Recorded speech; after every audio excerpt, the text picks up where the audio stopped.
रांजणगाव शेनपुंजी ग्रामपंचायत नागरिकांना पायाभूत सुविधा उपलब्ध करून देण्यात अपयशी ठरत आहे।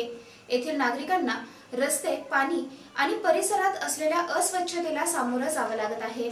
यामुळे येथील नागरिकांनी ग्रामपंचायतीवर तीव्र नाराजी व्यक्त करत आंदोलनाचा इशारा दिलाय। वाळूज महानगर परिसरातील रांजणगाव शेनपुंजी येथील वॉर्ड क्रमांक 5 मधील मंगलमूर्ती कॉलनी, गणेश नगर आणि गाडेकर नगर येथील रस्ते, नाल्या आणि पाणी या अनेक समस्यांना नागरिकांना सामोरं जावं लागतंय। यामुळे येथील नागरिक देखील त्रस्त झालेत। मात्र याकडे ग्रामपंचायत प्रशासन पूर्णपणे दुर्लक्ष करत असल्याचा आरोप येथील नागरिकांनी केलाय। त्याचबरोबर येथील संतप्त महिलांनी प्रतिक्रिया व्यक्त करत रस्त्यावर उतरून तीव्र आंदोलन करण्याचा इशारा देखील दिलाय। आम्हाला इथं साचलेल्या खूप काही प्लॉटचे जे भूखंड आहे त्याच्यावर साचलेलं पाणी आणि त्याच्यावर ओपन फेसमध्ये सोडलेलं ड्रेनेजचं पाणी, इथं वाढणारा दुर्गंध आणि इथं लहान लहान लेकरं यांना डेंग्यू, मलेरिया सारख्या बिमाऱ्या होऊ लागल्या। आम्ही वारंवार ग्रामपंचायतला मोर्चे घेऊन पण गेलो आणि तिथं निवेदनं पण दिले, तरी त्याने काही आमच्या रस्त्याचं काम केलं नाही। इथं रात्री पाठी लेकरं बाळ पडताय, शाळेत येताना बी खूप तकलीफ व्हायला लागली। इथल्या नागरिकांची खूप समस्या आहे, महिलांची खूप समस्या आहे।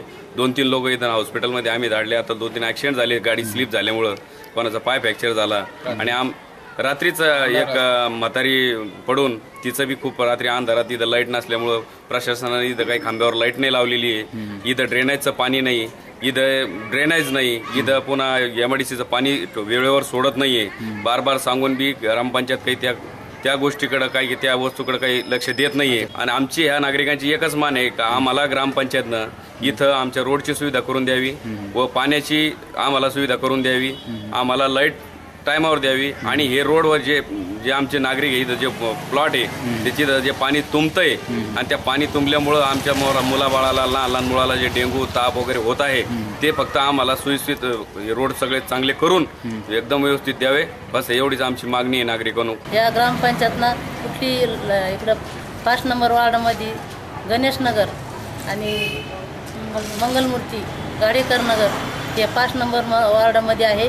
सुविधा म्हणजे कोणतीच नाही, इथं पाण्याची नाही, रस्त्याची नाही, पाणी एवढं सोडित नाही, पाण्याचं सोडं तरी कमी सोडतात आणि हे गड्डे मुलांना, शाळेतल्या मुलांना त्रास हो राहिला, खोकले, सर्दी, सध्या हॉस्पिटल गज भरलेले आहे। आमची मागणी आहे सर्व ग्रामपंचायतनं सुविधा करून द्या। तिथं 3 सदस्य इथं निवडून आलेले, 3 सदस्याचं अजिबात लक्षच नाही इकडं। फक्त ज्या टायमाला त्यांना निवडून यायचं असतं त्या टायमाला घरोघरी जाऊन सनी लोकांना सांगता बा आम्ही हे करता, हात ते करतो, हात धरू त्यांच्या मतदानच्या टायमाला त्यांच्या हात धरून मतदान करून घेतात, पण इकडं फिरून त्यांचं लक्ष नाही। मंगलमूर्ती कॉलनी सुविधा काहीच नाही, रोड नाही, पाणी नाही आहे, पाण्यातून जावं लागतं, गड्डे पडलेले आहे, मुलं पडते, शाळेतले माणसं गाड्या घेऊन पडतात, तरी काही कोणी लक्ष करीना। ग्रामपंचायतवाले झाले आता 10 ते 15 वर्ष, तरी आमचं रोड आहे ना, आणि प्रत्येक कॉलनीतले झाल्यात गल्लोगल्ली। आमच्या कॉलनीमध्ये काहीच नाही आहे सुविधा, आमचं रोड व्हायला पाहिजे गल्लोगल्ली, काहीच नाही सुविधा। पाणी नाही आहे, पिण्याचे पाणी वेळेवर सोडित नाही, कधी आहे कधी नाही आहे, 4-4, 5-5 दिवस पाणी सोडित नाही।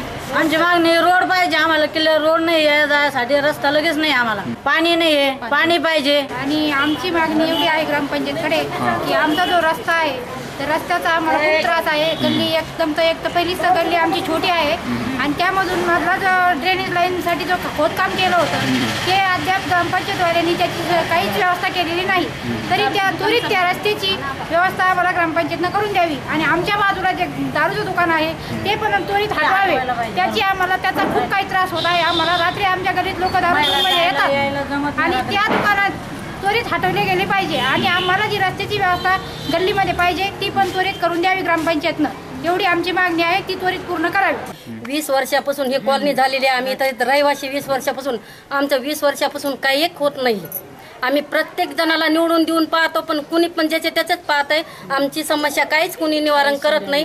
आमचे मुलं पडतात, बाया पडतात, आजारी लेकरं आहेत, ती आमच्याकडे कुणीच लक्ष देत नाही। फक्त मतदान घ्यायच्या वक्ताला पाया पडतात, बाकीचं कुणीच लक्ष देत नाही। आम्ही निवडून कुणाला द्यायला पाहिजे हेच आम्हाला समजत नाही। मग काय करायला पाहिजे, ह्याच्यानंतर आम्ही कुठं जायला पाहिजे? आमच्या समस्या कुणी ऐकून घेत नाही। काय मागणी? आमची मागणी एवढीच आहे की आम्हाला रोड आणि हे आमची सगळं व्यवस्था करून द्यायला पाहिजे. ग्रामपंचायतकडे पण जाऊन आम्ही निवारण करतो, पण आम्हाला तेवढ्या पुरताच हो म्हणते ती. आणखी जे करायचं तेच करते ती. इथल्या अंगणवाडीच्या शेजारी आम्ही राहतो. अंगणवाडी क्रमांक 14. इथल्या समस्या पाहिल्या तर भरपूर आहेत, पण याच्याकडे कुणी एवढं लक्ष देत नाही. आम्ही भरपूर वेळेस ग्रामपंचायतीला लेखी अर्ज दिला, समस्या सांगितल्या, फोनवरही सांगितलं. थोडीफार त्यांनी मदत केली आम्हाला, पण पावसाळ्यामध्ये जी मदत पाहिजे ती भेटत नाही. पावसाळ्यात शक्यतो फवारणी झाल्या पाहिजे.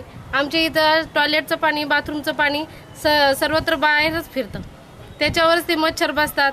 आणि आता परत पंतप्रधानांनी सांगितलेलं आहे की स्वच्छता अभियान चालू केलेलं आहे. मग स्वच्छता अभियान आमच्यापर्यंत कधी चालू होणार आहे, याच्याकडे ग्रामपंचायतीने लक्ष द्यावे. आणि इथं जे सांडपाणीवर जे डुकरं ते येतात त्याच्यावर आम्ही भरपूर वेळेस लेखी अर्ज दिलेला आहे. त्या अर्जाचं आमचं काही अजून त्यांनी दखल घेतलेली नाही. आणि त्याचप्रमाणे इथं श्वासखड्डे जे केलेले होते ते लगेच एका महिन्यातच भरून गेलेले, त्याच्याकडेही काही लक्ष नाही. फवारणी पावसाळ्यात पाहिजेच, आणि ते फक्त मेन रोडलाच करतात, पाठीमाग कुठेच राहत नाही. इथून जर संध्याकाळच्या वेळेस जर जाण्या येण्याचा त्रास जर म्हटलं तर इथून अजिबात चालायला जागाच शिल्लक राहत नाही. म्हणजे ह्या रस्त्यानं संध्याकाळची लेडीज जाऊच शकत नाही. आणि सगळी कामगार वस्ती असल्यामुळे सकाळच्या 6ला बाया ज्या कंपनीत जात्या, संध्याकाळी त्यांना घरी येण्याची वेळ 6चीच असते. 12 तास ड्युटी जरी करून आल्या त्या, तर त्यांना या साईडनं चालायला जागाच मिळत नाही. तर मग याच्यावर आमची ग्रामपंचायत काय उपाययोजना करणार हे ग्रामपंचायतने आम्हाला सांगायला पाहिजे. नंतर आमच्या शिवसेनेच्या वतीनं इथं आंदोलन छाडलं जाईल, याचा पण ग्रामपंचायतनं विचार करायला पाहिजे असं आम्हाला वाटतं. आणि पहिले आम्ही दिलेलं आहे, पण तरी परत 5 वेळेस देऊन सुद्धा हे डबल का देशी दारूचं दुकान या मुख्य रस्त्यावर चालू होत आहे हे आम्हाला पण काही कळत नाही. तर याच्यावर आता ग्रामपंचायतनं याच्यावर काहीतरी ॲक्शन घेऊन पटकन ग्रामपंचायतच्या वतीनं हे देशी दारूचं दुकान इथलं बंद व्हायला पाहिजे. वाळूज महानगर परिसरातील मंगलमूर्ती कॉलनी, गणेशनगर, गाडेकर नगर हा परिसर वॉर्ड क्रमांक 5 मध्ये येतो. सुभाष सोनोने, कांचन कावरखे आणि अशोक शेजूळ हे या भागाचे ग्रामपंचायतमध्ये प्रतिनिधित्व करतात. या भागातील अनेक मूलभूत समस्या अद्यापही सुटलेल्या नाहीत, यामुळे येथील नागरिकांना मोठा त्रास सहन करावा लागतोय. त्याचबरोबर या परिसरात असलेल्या विद्युत पोलचा भराव निघाल्यामुळे तो एका बाजूने पूर्णपणे वाकला आहे. याबाबत ग्रामपंचायतीला अनेकदा कळवून देखील ग्रामपंचायत याबाबतची देखील दखल घेत नाही. हा पोल कोलमडून मोठी दुर्घटना होण्याची शक्यता देखील नागरिकांनी व्यक्त केली आहे. त्याचबरोबर गटार नाल्यांची नियमितपणे साफसफाई होत नसल्याने अनेक ठिकाणी सांडपाणी रस्त्यावर जमा होत आहे. साफसफाई कामगार फक्त मुख्य रस्त्यावरील नाल्यांची सफाई करतात. त्याचबरोबर येथील अंगणवाडी क्रमांक 14च्या सभोवती पाण्याचे मोठे तळे साचले आहे. पाण्यातूनच मुलांना ये-जा करावी लागते. शिवाय डासांची मोठी उत्पत्ती देखील होते, यामुळे मुलं आजारी पडत आहेत. याबाबत वारंवार सांगून देखील याकडेही कोणी लक्ष देत नसल्याचा आरोप नागरिकांनी केलाय. त्याचबरोबर येथील अंतर्गत नाल्यांची सफाई करून कचरा कुंड्या बसवण्यात याव्या. पाईपलाईन जवळ ड्रेनेजचे सांडपाणी साचत असल्यामुळे पिण्याच्या पाण्यामध्ये गटारीचे पाणी मिसळून दूषित पाण्याचा पुरवठा होण्याचा धोका अनेकांनी व्यक्त केलाय. तो दूर करण्यात यावा, अन्यथा रस्त्यावर उतरून तीव्र आंदोलन करण्याचा इशारा शिवसेना महिला आघाडीच्या माजी सभापती साखराबाई तोगे, ज्योती भोसले, संगीता वैद्य, प्रमिला शेलार, संगीता पाटील, मंगल जाधव, शुभांगी पनोरे, संगीता चव्हाण, शांताबाई शिंदे, विमल तोगे, भीमा गायकवाड, संगीता साळुंके, रंभा तोगे या महिलांनी दिला आहे.